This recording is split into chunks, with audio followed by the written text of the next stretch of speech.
대한민국의 주택 공급 시장은 1960년 아파트가 처음 들어서기 시작한 이후로 70년대에는 정부 주도로 본격적으로 대량 공급이 시작되었습니다. 90년대까지도 그 기조는 이어져 왔고 정부의 500만 호 주택 공급이라는 슬로건 아래서 5개의 신도시가 건설되었습니다. 2000년대를 지나 현재 준공 20년을 넘은 노후 아파트는 서울에만 61만 호 이상, 서울시청 반경 25km 이내의 수도권을 포함한다면 100만 호가 넘습니다. 당장 1년만 지나도 서울 아파트의 절반 이상이 20년 이상의 노후 주거지로 분류됩니다. 다음 그래프를 보면 준공 20년을 넘어가면 급격히 빈집의 수가 늘어나는 것을 알 수 있으며 이는 도시 슬럼화 문제를 야기할 수 있습니다. 이 상태에서 주택 공급이 신도시 개발을 통한 신설 아파트 공급으로 진행된다면 구도심의 인구 유실이 가속화되고 도시 경쟁력을 더욱 떨어뜨리게 됩니다. 따라서 노후주택 문제가 불거지기 시작한 이후로 리모델링과 재건축이 이루어져 왔고 그 내용은 다음과 같습니다. 재건축과 리모델링을 비교했을 때 리모델링은 준공 15년만 되어도 진행 가능하고 용적률 제한이 없으며 재건축과 비교하여 소요 기간이 짧고 법 적용이 완화됩니다. 또한 리모델링은 기존의 건물을 활용하기 때문에 건축 폐기물을 최소화할 수 있고 공사 비용도 감소시킬 수 있다는 장점이 있습니다.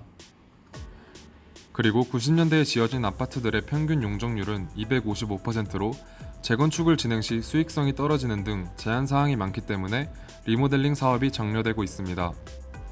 하지만 2020년 기준 현재 운영 중인 사업수를 비교해 보면 재건축은 250개, 리모델링 사업지는 31개로 리모델링 시장의 활성도가 현저히 낮습니다.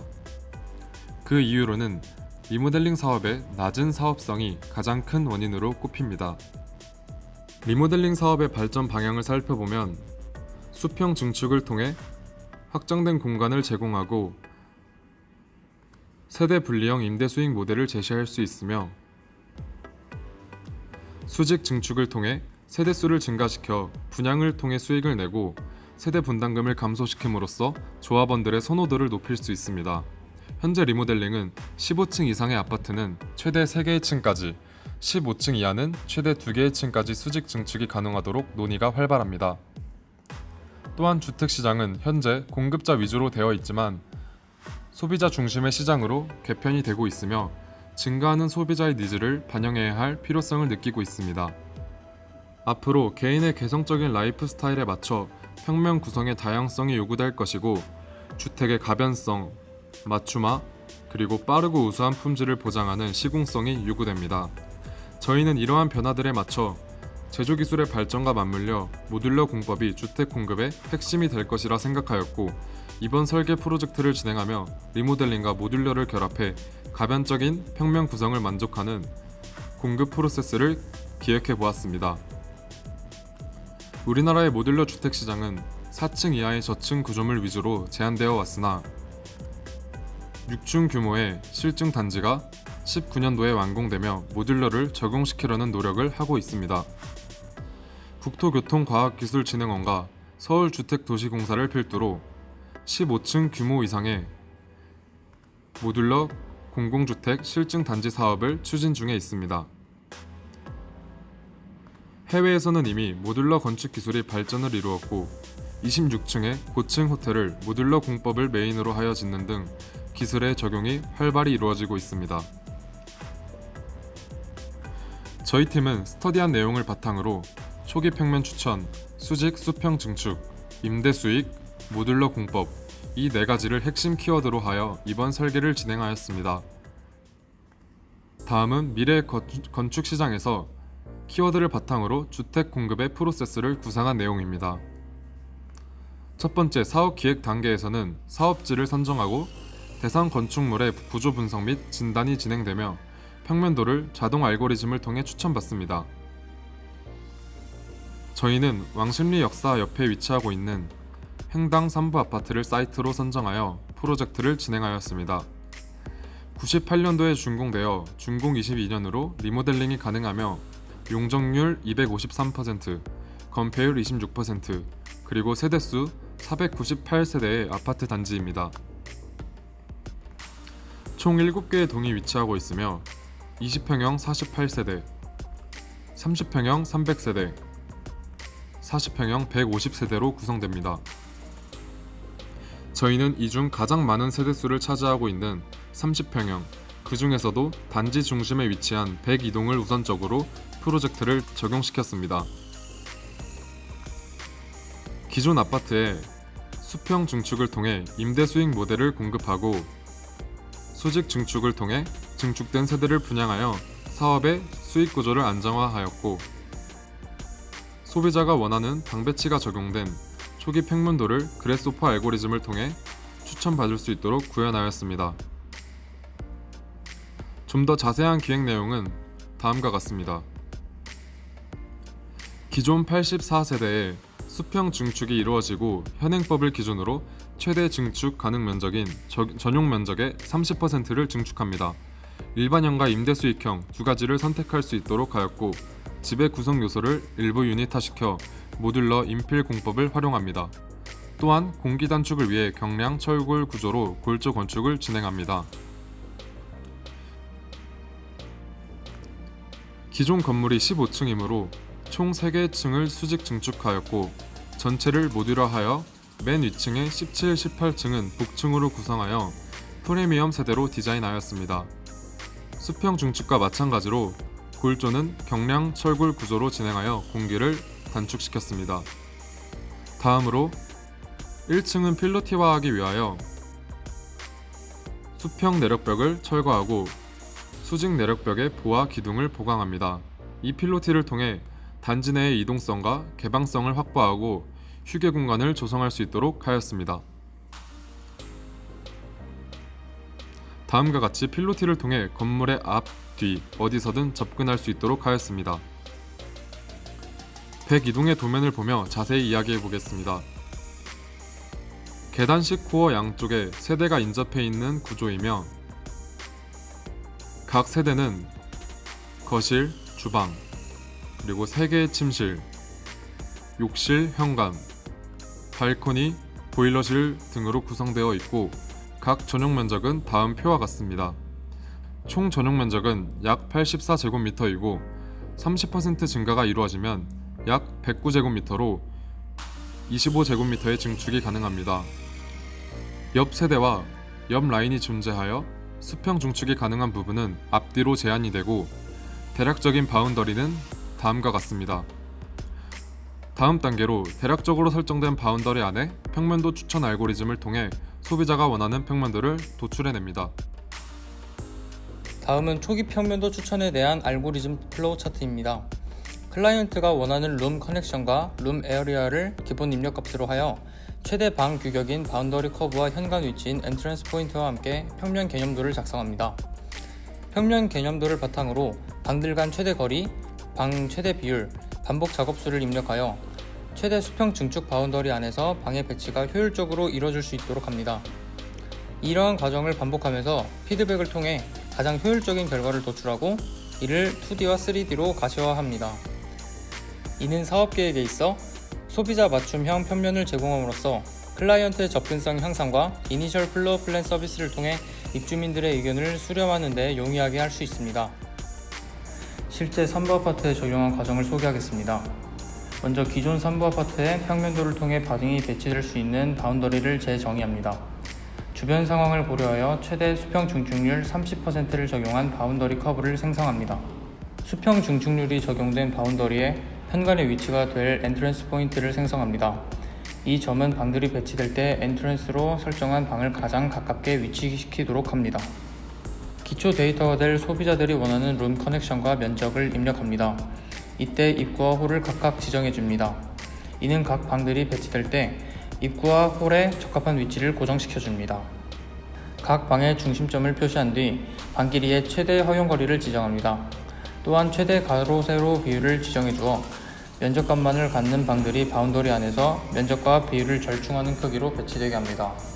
방들의 배치가 최대한 바운더리 안에 현관이 엔트런스 포인트에 가깝게, 복도는 최소한 모든 방의 한쪽 면이 만나도록 하게 하는 스프링 시스템 알고리즘을 적용합니다. 이런 과정을 반복하고 여러 개의 결과를 도출하며 여러 결과값 중에서 입구의 위치, 방의 비율, 크기 등이 가장 균형 잡힌 플로어 플랜을 추천합니다. 각 방들은 색깔을 통해 표시되고 최종적으로 플로어 플랜과 3D 모델을 시작합니다. 다음은 사업 기획에서 설계 및 엔지니어링으로 넘어가는 과정입니다. 설계 엔지니어링 단계에서는 기획 단계에서 추천받은 초기 평면을 바탕으로 구체적인 설계가 이루어집니다. 이에 따라 내력벽의 철거가 고려되고 구조 설계가 이루어집니다. 가장 먼저 코어를 고려하였습니다. 기존 8인승의 엘리베이터를 13인승으로 확장하여 재배치하였습니다. 계단실은 공사 비용을 고려하여 기존 구조물을 활용하기로 하였습니다. 앞부분의 내력벽은 철거를 하여 현관으로 가는 동선을 확보하였습니다. 수평 중축 부분은 다음 내력벽을 철거한 후 건물의 앞쪽에 약 20제곱미터, 후면 기존 발코니에 약 5제곱미터가 증축됩니다. 그리고 전용 면적이 추가되며 사라졌던 발코니를 건물의 앞 뒷면에 다시 배치하였습니다. 이에 따라 전방으로 약 1.9m, 후방으로 약 2.5m의 확장이 이루어집니다. 이 바운더리 안에 그루스퍼로 도출해낸 초기 평면도를 내력벽의 위치를 고려하여 배치시킵니다. 메인실을 배치한 모습입니다. 주 동선은 다음과 같이 집의 중심으로 설정하였습니다. 욕실, 드레스룸과 같은 서브실들은 채광의 중요도가 낮으므로 주로 중앙에 배치하였습니다. 소비자가 원한다면 서비스 면적인 발코니를 확장하여 거실을 넓게 활용할 수 있습니다. 배치된 요소들을 고려하여 내력벽을 검토해 보겠습니다. 다음 표시된 부분의 내력벽이 철거가 이루어집니다. 이때 철거율은 비슷한 면적의 리모델링 사례를 통해 10에서 15%로 설정하였고 총 13%의 내력벽을 철거하였습니다. 방의 구조에 따른 신설벽들은 다음과 같습니다. 최종적으로 결정된 도면입니다. 엘리베이터를 통해 사람이 올라오고 다음과 같이 현관을 통해 집으로 들어갑니다. 이때 구성원들의 주된 활동 공간인 거실을 현관 안의 시야에서 분리하여 바로 보이지 않도록 하였고, 주방은 거실과 일체형으로 배치하여 조리 및 식사 시 소통을 더 원활하게 하도록 하였습니다. 주 동선은 집의 중심으로 설정하였고 동선을 따라 위아래로 4개의 방들을 배치하였습니다. 메인 욕실은 거실과 현관에서 모두 가깝게 배치하여 집 내부에서 접근성을 높였고 처음 방문한 손님들도 이용하기 쉽도록 하였습니다. 메인 침실에 대형 욕조를 겸비한 큰 욕실을 배치하였고 드레스룸으로 활용할 수 있는 공간을 동선의 끝에 배치하였습니다. 이 서브실들은 채광의 중요도가 낮으므로 집의 중앙부에 오도록 하였습니다. 그리고 앞 뒷면에 발코니가 위치합니다. 다음으로 임대 수익형 세대의 구조입니다. 방을 확장시켜 하나의 유닛으로 구성하여 원룸 모듈을 설정하였고 현관, 주방, 화장실을 배치시켰습니다. 현관 쪽 내력벽은 철거하였고 구조를 따라 새로운 벽들이 설치됩니다. 원룸 세입자의 동선은 다음과 같고 세대주의 동선은 다음과 같습니다. 세대 입구는 분리되어 사생활을 보장하도록 하였습니다. 수평 중축이 이뤄진 세대의 입주민 누구나 이러한 수익형 모델을 희망시 선택할 수 있도록 하였습니다. 필로티화를 하여 사라진 1층의 세대는 수직 증축된 16층을 통해 보충되며 이때 역시 일반형, 임대 수익형 중 하나를 선택할 수 있습니다. 17, 18층은 프리미엄 복층 세대로 17층의 경우 하부층들과 유사하나 현관 위쪽에 방 2개를 하나로 합쳐 확장하였고 18층으로 올라가는 계단을 배치하였습니다. 다음과 같이 계단을 통해 올라가면 18층으로 나오게 됩니다. 18층에는 테라스가 위치하고 주방을 배치하여 조리가 가능하도록 하였습니다. 그리고 화장실과 방을 배치하여 1층으로 내려갈 필요를 줄였습니다. 만약 손님이 머문다면 1층과 동선을 최대한 분리하여 서로의 사생활을 보장해줍니다. 1층의 경우 기존 도면을 적용하지 않고 내력벽을 따라 기둥을 보강하고 수평 방향의 내력벽을 철거하여 다음과 같은 구조가 적용됩니다. 건물의 앞뒷면을 연결하여 단지 내에서 이동을 편리하게 하였고 개방감을 줄 수 있도록 하였습니다. 건물 내부로 향하는 입구는 한쪽 면에만 배치하였습니다. 디테일한 도면 디자인이 끝난 후 다음으로 기초 공사와 모듈러 유닛 제작 단계를 거쳐 현장 설치 및 시공이 이루어집니다. 우선 행당 3부 아파트의 기존 내력벽 골조만을 남기고 모두 철거합니다. 기초공사 이후에 경량 철골 구조로 수평 증축분을 시공합니다. 이때 기존 건물 콘크리트 부분과 신설 철골 프레임의 접합은 다음 사진과 같이 진행됩니다. 모듈러 인필 시공을 위한 구조 프레임을 경량 철골 구조로 수직 중축합니다. 기초와 골조 공사가 이루어지는 동안 수평 수직 증축 부분에 해당하는 모듈러 유닛을 공장에서 제작합니다.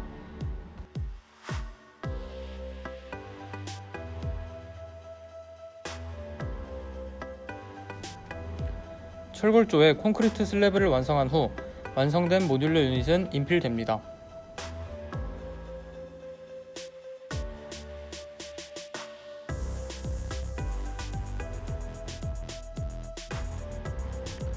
모듈러 공법과 경량 철골조로 인한 빠르고 우수한 시공성은 기존의 리모델링 시공 방식의 단점을 극복할 수 있습니다.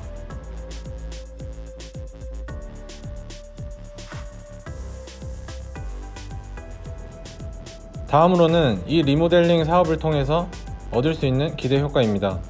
먼저 수직 증축을 통해서 단지 내의 세대수가 34세대 증가하게 됩니다. 그리고 일반 분양을 통한 사업비 절감 효과를 약 210억가량 효과를 볼 수 있습니다. 그리고 수평 증축을 통해서 임대 수익형 가구 같은 경우 세대당 월 60만원의 월세 수익을 기대할 수 있게 됩니다. 다음은 마지막으로 이번 프로젝트의 사업성을 비교한 구체적인 값입니다. 구체적인 비교를 위해 기존의 수직 증축 리모델링 사례로 한솔 5단지의 정보를 가져왔고 이를 행당 3부의 결과값과 비교를 해보았습니다. 공사비는 평당 400만원으로 가정하였고 실분담금은 한솔 5단지는 1억 9천만원, 행당 3부는 4천만원으로 나타났고 이 값은 분담금에서 일반 분양비를 뺀 값으로 계산되었습니다. 마지막으로 예상 시세를 현재 시세와 사업비의 합으로 나눈 값에 100을 곱해서 사업성을 계산해 보았습니다. 한솔 5단지는 135%, 행당 3부는 152%로 행당 3부가 기존의 사례보다 사업성이 높다는 사실을 수치적으로 확인해 볼 수 있었습니다.